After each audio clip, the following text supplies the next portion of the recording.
इस चेहरे को ध्यान से देख लीजिए।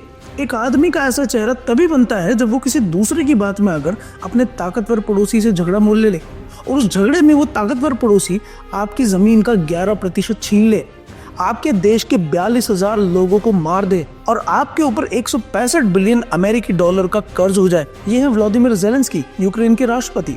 अभी ये वीडियो बहुत वायरल हो रहा है जिसके अंदर ट्रम्प इनको खरी खोटी सुना रहा है। वीडियो में ट्रम्प ज़ेलेंस्की को ये कह रहा है कि तुम पहले युद्ध रोक सकते थे लेकिन तुमने रोका नहीं, और ज़ेलेंस्की अपनी ये सफाई दे रहा है कि ऐसी परिस्थिति में मैं और क्या कर सकता था। During the war, everybody has problems, even you, but you have nice ocean and don't feel now, but you will feel it in the future. God bless. You don't know that. God bless. God bless. You will not have a war. Don't tell us what we're going to feel.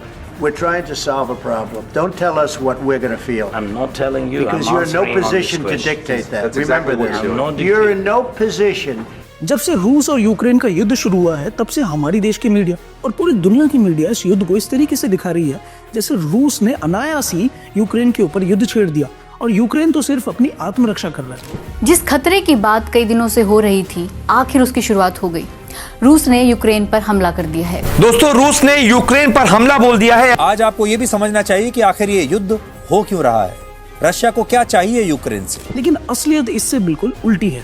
आखिरकार ऐसी परिस्थिति आई ही क्यों कि रूस ने Ukraine के ऊपर आक्रमण कर दिया। और रूस और यूक्रेन तो पड़ोसी देश है, उनमें तो विवाद समझ आता है, लेकिन ये अमेरिका इतनी दूर बैठा हुआ इस विवाद के बीच में कैसे आ गया।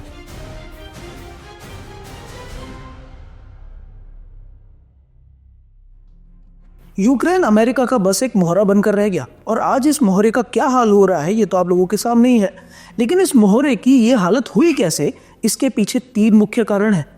सबसे पहला कारण है नेटो। नेटो को अगर हम समझे तो इसकी फुल फॉर्म होती है नॉर्थ अटलांटिक ट्रीटी ऑर्गेनाइजेशन। ये संस्था अमेरिका ने द्वितीय विश्व युद्ध के बाद ही बना दी थी, क्योंकि द्वितीय विश्व युद्ध के बाद अमेरिका यूएसएसआर को तोड़ना चाहता था। इसी के चलते अमेरिका ने एक संस्था बनाई जिसके अंदर अमेरिका यह चाहता था कि वो यूरोप और एशिया के सभी देशों को इकट्ठा करके उनकी सेनाओं को एक साथ लाकर एक संगठन बनाए, जिससे कि जब मर्जी वो यूएसएसआर के ऊपर आक्रमण कर सके। 1949 के समय तक तो बस नेटो के अंदर यूरोप के 10 देश ही शामिल हुए थे, लेकिन फिर इसका विस्तार होते होते आज 2025 में नेटो में 32 देश शामिल हो चुके हैं। जब अमेरिका नाटो के अंदर एक के बाद एक देशों को अपना सदस्य बना रहा था तब भी रूस चुप था।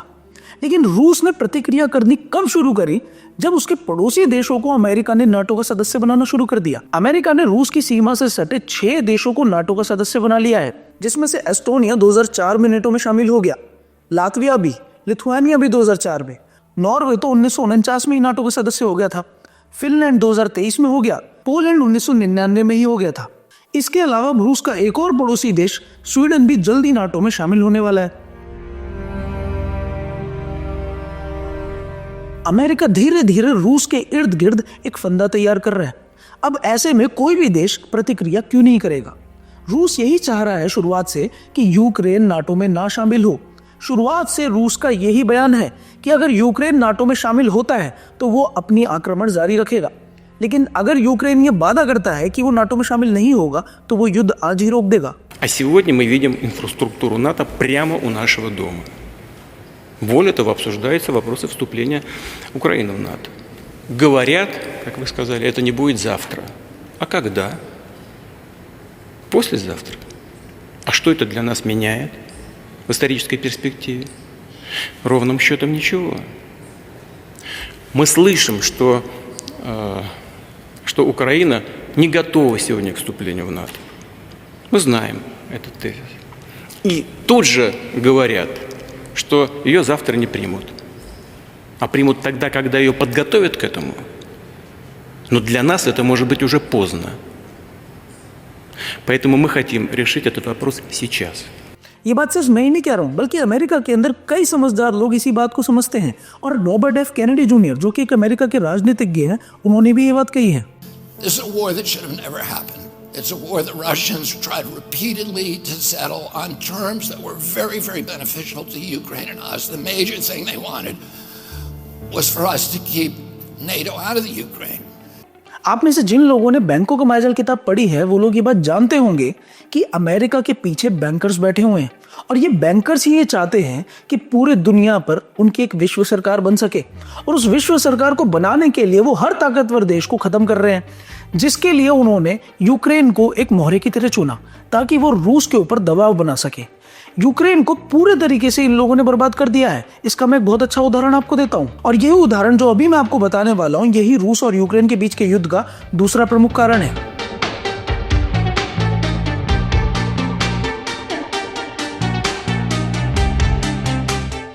साल 2014 में यूक्रेन को पैसों की जरूरत थी।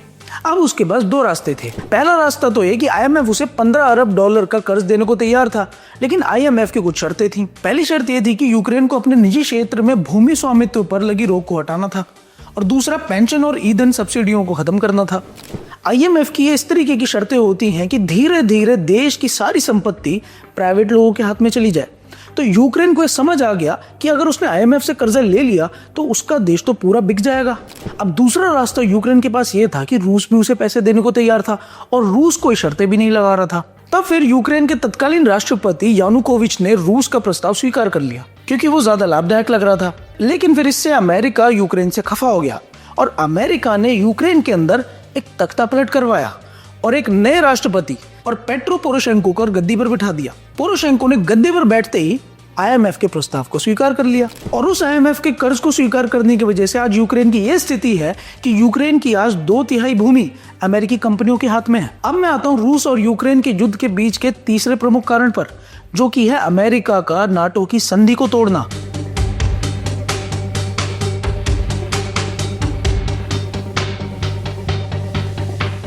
अमेरिका रूस को आज तक नाटो की बात पर किस तरीके से धोखा देता आया है, इस बात को अमेरिका के एक इकोनॉमिस्ट प्रोफेसर जेफरी सैक्स बहुत अच्छे से बताते हैं। Let me just explain in 2 minutes the Ukraine war. This is not an attack by Putin on Ukraine in the way that we are told every day.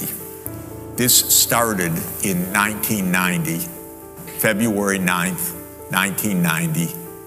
James Baker III, our Secretary of State, said to Mikhail Gorbachev, NATO will not move 1 inch eastward if you agree to German unification, basically ending World War II. And Gorbachev said, that's very important. Yes, NATO doesn't move, and we agree to German unification. The US then cheated on this, already starting in 1994, when Clinton signed off on basically a plan to expand NATO all the way to Ukraine.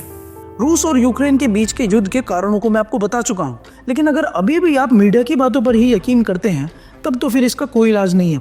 हमारे देश की media और American media भी इस बात को दिन रात दिखाती है कि रूस ने यूक्रेन के ऊपर आक्रमण किया है, लेकिन अब असली कारण शायद आप लोगों को समझ आ गया होगा कि इसके पीछे मुख्य अपराधी और कोई नहीं बल्कि खुद अमेरिका है, और अब अमेरिका ही यूक्रेन को डांट रहा है। ये तो उसी तरीके से बात हुई जैसे आप किसी को लड़ाई के लिए भड़का दें, और वो जब पिट पिटा के आपके सामने आ जाए तो फिर आप उसी को डांटे कि तू मेरी बात में क्यों आया, मैं तो ऐसी मजाक में तुझसे कह रहा था। इस बात को आप लोग भी बड़े ध्यान से समझिए।